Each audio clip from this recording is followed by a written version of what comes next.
ಹೇ guys, ಎಲ್ಲರಿಗೂ ನಮಸ್ಕಾರ. Welcome back to Sagar stories. Boss IPL ಅಲ್ಲಿ ಹೊಸ ಕಾಂಟ್ರವರ್ಸಿ ನೆನೆಯಿಂದ ಸ್ಟಾರ್ಟ್ ಆಗಿದೆ. ಅದೇ ಸೋಷಿಯಲ್ ಮೀಡಿಯಾದಲ್ಲಿ ಸಿಕ್ಕಾಪಟ್ಟೆ ನೋಡಿದ್ದೀರಾ ಅಂತ ಅನ್ಕೊಂಡಿದ್ದೀನಿ.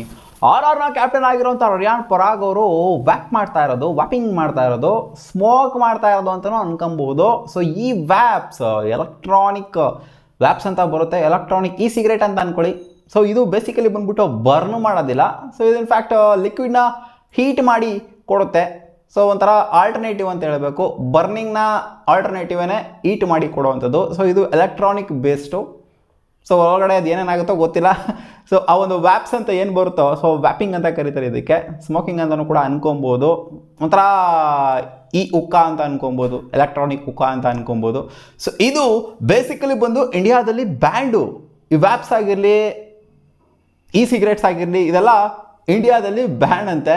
ಅಂದರೆ ಹುಕ್ಕಾಸು, ಸಿಗರೇಟ್ಸು ಆ್ಯಂಡ್ ವ್ಯಾಪ್ಸು ಈ ಮೂರನ್ನೂ ಕೂಡ ಇಂಡಿಯಾದಲ್ಲಿ ಬ್ಯಾನ್ ಆಗಿರೋದ್ರಿಂದ ಇವಾಗ ಡ್ರೆಸ್ಸಿಂಗ್ ರೂಮಲ್ಲಿ ಕೂತ್ಕೊಂಡು, ಸೊ ಇವರು ಅಲ್ಲಿ ಕೂತ್ಕೊಂಡು ಒಂದು ಜಾಗದಲ್ಲಿ ಕೂತ್ಕೊಂಡು ಈ ಒಂದು ಸಿಗರೇಟ್ನ ಅಥವಾ ವ್ಯಾಪ್ ಮಾಡ್ತಾ ಇರೋದನ್ನ ನೋಡ್ತು ಅಂತ ಅಂದಾಗ, ಇದು ಫಸ್ಟ್ ಟೈಮ್ ಆಗ್ತಿದೆ ಕ್ರಿಕೆಟಲ್ಲಿ IPL ಅಲ್ಲಿ ಅಂತ ಕೇಳ್ತು ಅಂದರೆ ಇಲ್ಲ, ಈ ಹಿಂದೆನೂ ಕೂಡ ಆಗಿದೆ. ನಾವು ಆ್ಯರನ್ ಫಿಂಚ್ ಅವರು ಸ್ಮೋಕ್ ಮಾಡೋದನ್ನ ನೋಡಿದ್ವಿ. ಅದು ನಮ್ಮ RCBಲಿ ಇದ್ದಾಗಲೇ ಹೋಗ್ಬಿಟ್ಟು ಬಂದ್ಬಿಟ್ಟು ಹಿಂಗೆ ಸೈಡಲ್ಲಿ ಸ್ಮೋಕ್ ಮಾಡಿದ್ದಾರೆ ಅದನ್ನು ನೋಡಿದ್ವಿ ಔಟ್ ಆದಂಥ ಟೈಮಲ್ಲಿ. ಸೊ ಇವಾಗ ರಿಯಾನ್ ಪರಾಗ್ ಅವರು ವ್ಯಾಪ್ ಮಾಡಿದ್ದಾರೆ, ಬಟ್ ಅದು ಇಂಡಿಯಾದಲ್ಲಿ ಬ್ಯಾನ್ ಆಗಿದೆ, ಇದು ಎಲ್ಲಿಗಲ್ ಆಗಿದೆ. ಜೊತೆಗೆ ಅವಾಗೆಲ್ಲ ಈ ಥರ ಸ್ಟ್ರಿಕ್ಟ್ ರೂಲ್ಸ್ಗಳು ಇರಲಿಲ್ಲ. IPL ಅಲ್ಲಿ ಅವಾಗೆಲ್ಲ ಪಾನ್ ಪರಾಗ್ನಾಗಿರಲಿ, ಇವನಾಗಿರಲಿ ಟೊಬ್ಯಾಕೋನಾಗಿರಲಿ ಎಲ್ಲ ಪ್ರಮೋಟ್ ಮಾಡೋರು, ಅಂದರೆ ಬ್ಯಾನರ್ಗಳೆಲ್ಲ ಹಾಕೊಂಡು ಸೈಡಲ್ಲೆಲ್ಲ ಪ್ರಮೋಟ್ ಮಾಡೋರು. ಇವಾಗ ಜನಗಳ ಹಿತಾಸಕ್ತಿನ ಬಯಸುವಂಥ IPL ಅವರು, BCCI ಅವರು ಇವಾಗ ಇವರು ವ್ಯಾಪ್ ಮಾಡ್ತಿರೋದನ್ನ ನೋಡ್ಬಿಟ್ಟು, ಸ್ಮೋಕ್ ಮಾಡ್ತಾ ಇರೋದನ್ನ ನೋಡ್ಬಿಟ್ಟು ಏನು ಡಿಸಿಷನ್ ತಗೊಂತಾರೆ. ಅವಾಗ ಆ್ಯರನ್ ಫಿಂಚ್ ಮಾಡುವಂಥ ಟೈಮಲ್ಲಿ ಇವ್ರು ಪಾನ್ ಪರಾಗ್ನ ಇದನ್ನೆಲ್ಲ ಪ್ರಮೋಟ್ ಇವರೇ ಮಾಡ್ತಾಯಿದ್ರು. ಸೊ ಇಂಡೈರೆಕ್ಟ್ಲಿನೋ ಪ್ರಮೋಟ್ ಮಾಡ್ತಾಯಿದ್ರು.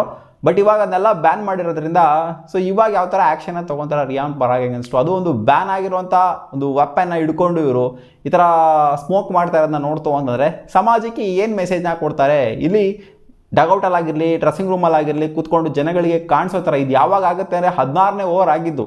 16ನೇ ಓವರು ಇವರು 29 ರನ್ಗೆ ಔಟ್ ಆಗ್ತಾರೆ. ಫ್ರಸ್ಟ್ರೇಷನ್ಲಿ ಡ್ರೆಸ್ಸಿಂಗ್ ರೂಮ್ಗೆ ಹೋದಂಥ ರಿಯಾನ್ ಪರಾಗ್ ಅವರು, ಅವ್ರಿಗೆ ಐಡಿಯಾ ಇರಲಿಲ್ಲ ಅಂತ ಕಾಣಿಸುತ್ತೆ, ಕ್ಯಾಮ್ರಾಮ್ಯಾನು ನಮ್ಮನ್ನು ತೋರಿಸ್ತಾರೆ ಅಂತ ಐಡಿಯಾ ಇರಲಿಲ್ಲ ಅಂತ ಕಾಣಿಸುತ್ತೆ.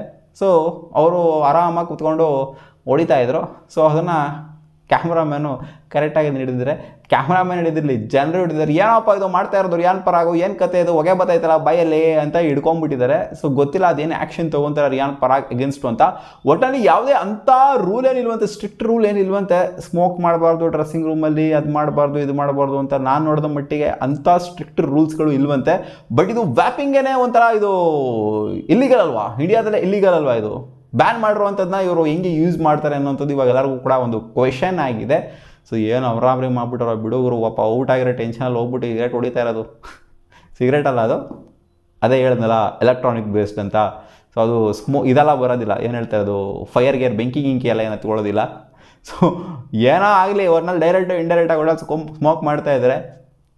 ಸೊ ಇವಾಗ ಪರ ವಿರೋಧ ಅಂತೂ ಇದ್ದಿದ್ದೇನೆ. ಇವಾಗ ಸ್ಮೋಕ್ ಮಾಡೋರೆಲ್ಲ ಹೇಳ್ತಾರೆ, ಅವ್ನು ಟೆನ್ಷನ್ ಅವನಿಗೆ ಗೊತ್ತಾ, ಸುಮ್ಮನೆ ಇರೋರು ಔಟ್ ಆಗಿಬಿಟ್ಟೆ ಅಂತ ಹೋಗ್ಬಿಟ್ಟಲ್ಲಿ ಟೆನ್ಷನಲ್ಲಿ ಹೊಡಿತಾ ಇರೋದು ಸಿಗರೇಟು ಅಂತ ಹೇಳ್ಬೋದು. ಬಟ್ ಇಲ್ಲಾಗರು ಆ್ಯಕ್ಷನ್ ತೊಗೊಬೇಕು. ಈ ಥರ ಎಲ್ಲ ಕೂತ್ಕೊಂಡು ಬಿಡಿ ಸಿಗರೇಟ್ ಎಲ್ಲ ಹೊಡ್ಕೊಂಡು ಕೂತ್ಕೊಂಡಿತ್ತು ಅಂತಂದರೆ ಅಲ್ಲಿ ಡ್ರೆಸ್ಸಿಂಗ್ ರೂಮಲ್ಲಿ, ಡಗೌಟಲ್ಲಿ ಯಾವ ಥರ ಕಾಣಿಸುತ್ತೆ ಇದು, ಜನಕ್ಕೆ ಏನು ಮಾದರಿ ಆಗ್ತಾವ್ರು ಅವರು ರಿಯಾನ್ ಪರಾಗ್ ಅವರು. ಎಲ್ಲರೂ ಅಮ್ಮಿಕೊಂಡು ಕೂತ್ಕೊಂಡವ್ರು ತಾನೆ ಎಷ್ಟು ದಿನ, ಏನು ಇವ್ರೇನು ಸ್ಪೆಷಲ್ ಅಲ್ಲಿ ಹೋಗ್ಬಿಟ್ಟಲ್ಲಿ ಹೊಡೆಯೋದಕ್ಕೆ. ಅವ್ರಿಗೆ ಐಡಿಯಾ ಇರಲಿಲ್ಲ ಗುರು, ಸಿಂಪಲ್ಲಾಗೆ. ಅವ್ರು ಜನ ನೋಡ್ತಾರೇನೋ ಐಡಿಯಾ ಇರಲಿಲ್ಲ, ಹೋಗ್ಬಿಟ್ಟಲ್ಲಿ ಎಲ್ಲರೂ ಸಿಂಪಲ್ಲಾಗಿ ಎಲ್ಲರೂ ಟಾಯ್ಲೆಟ್ ಎಲ್ಲ ಬಾತ್ರೂಮಲ್ಲಿ ಹೊಡ್ಕೊಂಡು ಬಂದಿತ್ತು ಅಂತಂದರೆ ಏನೂ ಆಗ್ತಾ ಇರಲಿಲ್ಲ. ಬಂದ್ಬಿಟ್ಟು ಅಲ್ಲಿ ಕೂತ್ಕೊಂಡು ಹೊಡಿತಾವ್ರಲ್ಲ, ಅವ್ರ ಮೀಟ್ರಿಗೆ ಮೆಚ್ಕೊಬೇಕು. ಕ್ಯಾಮ್ರಾಗಳ ಸರ್ಪಗಾವಲು ಇರುತ್ತೆ ಅಂತ ಗೊತ್ತಿದ್ರು ಕೂಡ ಇವರು ಅಲ್ಲಿ ಬಂದ್ಬಿಟ್ಟು ಕೂತ್ಕೊಂಡು ಒಳಗಡೆ ಹೋಗ್ಬಿಟ್ಟಾರೆ, ಯಾವುದೋ ರೂಮಲ್ಲಿ ಒಳಗ್ಬಿಟ್ಟು ಬಂದಿದ್ರು ಆಗಿತ್ತು, ಅಲ್ಲೇ ಬಂದು ಹೊಡಿಬೇಕಾಗಿತ್ತು ಸಿಗಾಕೊಳ್ಳೋದಕ್ಕೆ. ಸೊ ಇವಾಗ ನೋಡಿ ಅದೇನು ಆ್ಯಕ್ಷನ್ ತೊಗೊತಾರೆ ಅಂತ ಗೊತ್ತಿಲ್ಲ. ಒಟ್ನಲ್ಲಿ ಅವರು ಹೊಡೆದಿರೋದಂತೂ ನಿಜ, ಅದು ಕ್ಯಾಮ್ರಾ ಕಣ್ಣಿಗೆ ಸೆರೆ ಸಿಕ್ಕಿದೆ. ಸೊ ನಿಮ್ಮ ಅಭಿಪ್ರಾಯ ಏನಪ್ಪ ಇದ್ರ ಮೇಲೆ? ಬ್ಯಾನ್ ಆಗಿರೋಂಥ ವ್ಯಾಪ್ಸ್ನ, ಸಿಗರೇಟ್ಗಳನ್ನ ಇವರು ಟ್ರೈ ಮಾಡ್ತಾ ಇದ್ದಾರಲ್ಲ, ಅದು IPL ಮ್ಯಾಚಲ್ಲಿ ಜನಗಳೆಲ್ಲ ನೋಡ್ತಾ ಇರೋವಂಥ ಟೈಮಲ್ಲಿ ನಿಮ್ಮ ಹಾನೆಸ್ಟ್ ಅಭಿಪ್ರಾಯ ಏನು? ಬಿಡೋಗುರು ಇವೆಲ್ಲ ಏನು ದೊಡ್ಡ ತಿಂಗ ಇದು, ಎಷ್ಟು ಚೆನ್ನಾಗಿ ಹೊಡೆಯಲ್ಲ ಇಂಡಿಯಾದಲ್ಲಿ ಸಿಗರೇಟ್ನ ಬಿಡಿನ, ಏನೇನು ಅವರು ಪಾಪ ಹೊಡೆದವ್ರಪ್ಪ ಟೆನ್ಷನಲ್ಲಿ ಅಂತ ಹೇಳ್ತೀರಾ, ಅಥವಾ ಇಲ್ಲ ಆಗಿರೋ ಸೀರಿಯಸ್ ಆ್ಯಕ್ಷನ್ ತೊಗೊಬೇಕು ಅಂತ ಹೇಳ್ತೀರಾ? ಕಾಮೆಂಟ್ ಸೆಕ್ಷನಲ್ಲಿ ಕಾಮೆಂಟ್ ಮಾಡಿ ತಿಳಿಸಿ.